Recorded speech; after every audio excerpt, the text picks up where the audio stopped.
Welcome back to last minute engineer guys. तो आज हम शुरुआत करने वाले हैं हमारी पहली सीरीज़ की, जो कि हम फर्स्ट ईयर के लिए बना ले, स्पेशल मतलब बिगिनर के लिए, जो कि सी प्रोग्रामिंग के ऊपर होगी। तो पहले तो हम ओवरव्यू देख लेते हैं कि हमारे इस सीरीज़ में हमें क्या क्या देखने मिलेगा।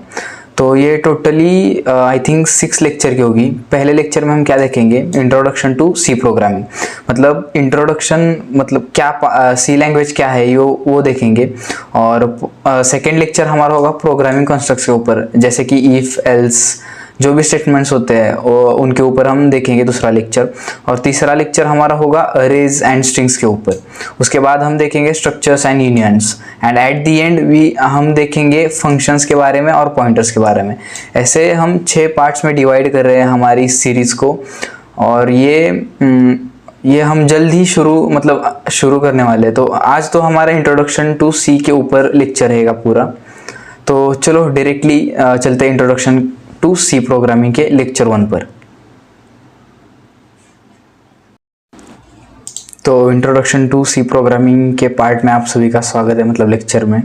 तो पहले तो हम देखेंगे व्हाट इज प्रोग्रामिंग। प्रोग्रामिंग मतलब क्या होता है। प्रोग्रामिंग मतलब अभी हम कंप्यूटर से अब समझो कि हमें कंप्यूटर से बात करनी है, तो हम उसे मराठी और हिंदी में तो बोल नहीं सकते। तो हम क्या करेंगे, उससे बात करने के लिए हमने एक फॉर्मेट बनाया है, उसे ही हम प्रोग्रामिंग कहते हैं।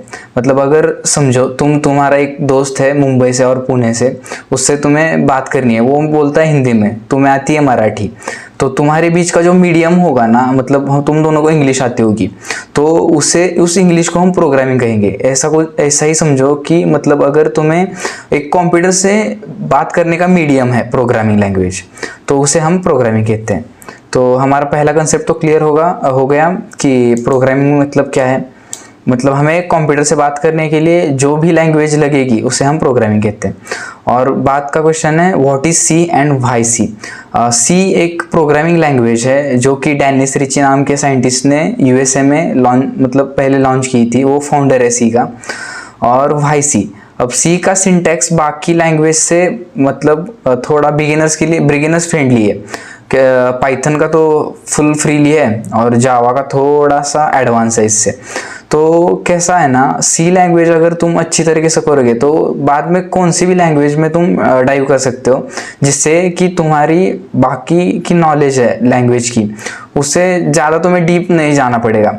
जिससे कि मतलब मैं तो मानता हूँ सी लैंग्वेज अगर आपको अच्छी तरीके से आती होगी तो आप कौन सी भी लैंग्वेज दुनिया की कर सकते हो।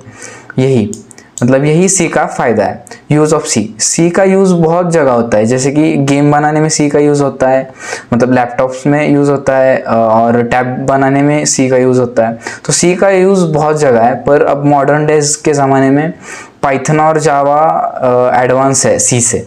तो पर बेसिक सी आनी चाहिए सबको। अगर सी आएगी तो बाकी लैंग्वेजेस आएंगी, यही। और आज हम देखेंगे अपना पहला कोड हम लिखेंगे और उसके बारे में बात करेंगे और उसको रन भी करके देखेंगे। मैं आपको बताऊंगा विजुअल स्टूडियो कोड पे लेके कि कैसे हम फाइल बनाते हैं, कैसे उसको रन करते हैं। आप विजुअल स्टूडियो कोड ही नहीं, आप बहुत मतलब टूल यूज़ कर सकते हैं, जैसे कि देव C++ है, टर्बोसी है।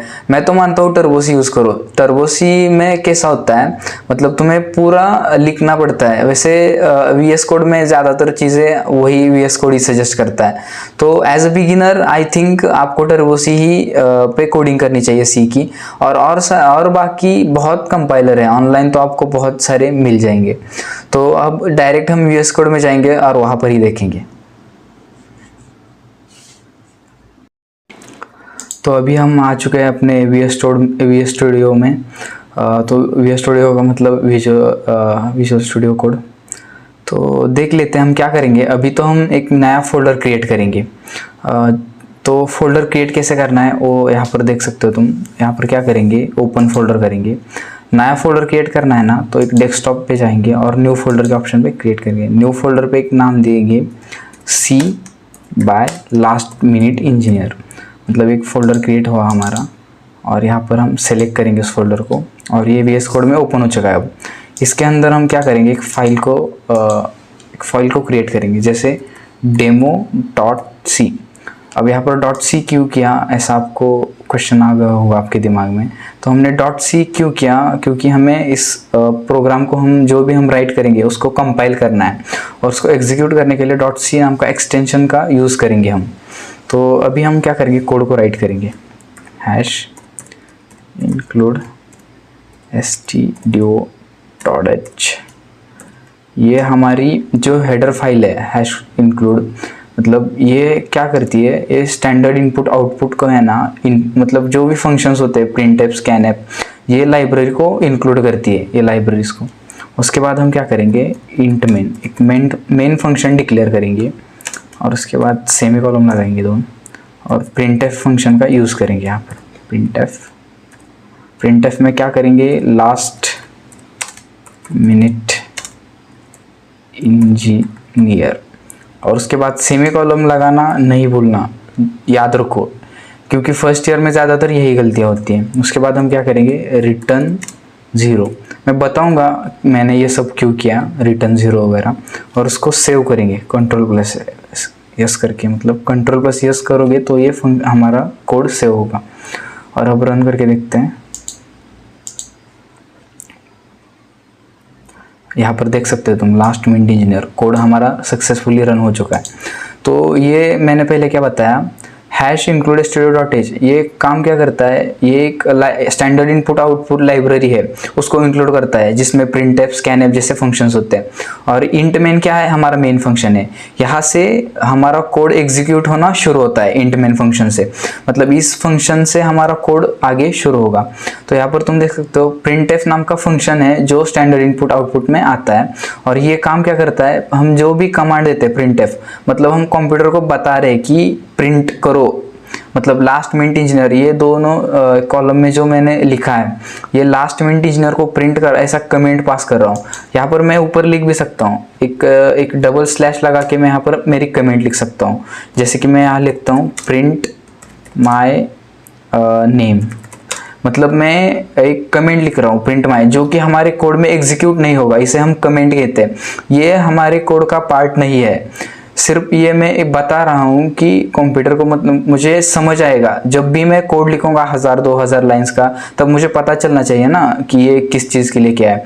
उसके लिए मैं क्या करूँगा, कमेंट्स लिखूंगा, जैसे कि मैंने यहाँ पर लिखा है प्रिंट माय नेम, और उसके बाद मैंने प्रिंट एफ फंक्शन का यूज़ करके लास्ट मिनट इंजीनियर को प्रिंट किया। और बाद में हम क्या करेंगे, रिटर्न 0। यहाँ पर मैंने इंट मेन लिया है, मतलब रिटर्न 0 का मतलब क्या है, हमारा कोड सक्सेसफुली राइट करके हो चुका है, मतलब हम यहाँ रिटर्न 0 मतलब हम अभी यहाँ से कुछ आगे कोड नहीं लिख रहे, कंप्यूटर को बता रहे कि तुम यहीं पर ही रुक जाओ, जिससे कंप्यूटर को यहाँ पे ही रुक जाएगा। अगर मैंने यहाँ पर वाइड मेन फंक्शन लिखा होता तो मुझे रिटर्न 0 लिखने की ज़रूरत नहीं पड़ती, पर मैंने यहाँ पर इंट मेन लिखा है इसलिए मुझे रिटर्न 0 करना पड़ा। तो आपको तो सब कुछ समझ ही आया होगा कि हमने लास्ट मिनट इंजीनियर पहला हमारा कोड सक्सेसफुली रन किया है।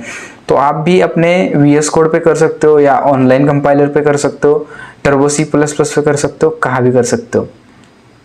थैंक्स फॉर वॉचिंग, और सब्सक्राइब करके रखो, आगे का बहुत कंटेंट है और वो जल्द ही लॉन्च होता रहेगा। अब मैं वेरिएबल्स पढ़ाने वाला हूँ, अरेज पढ़ाने वाला हूँ, स्ट्रिंग्स, और आपकी सजेशंस और आपके कुछ जो भी कुछ राय है वो कमेंट बॉक्स में ज़रूर लिखिए। Thanks for watching, keep exploring.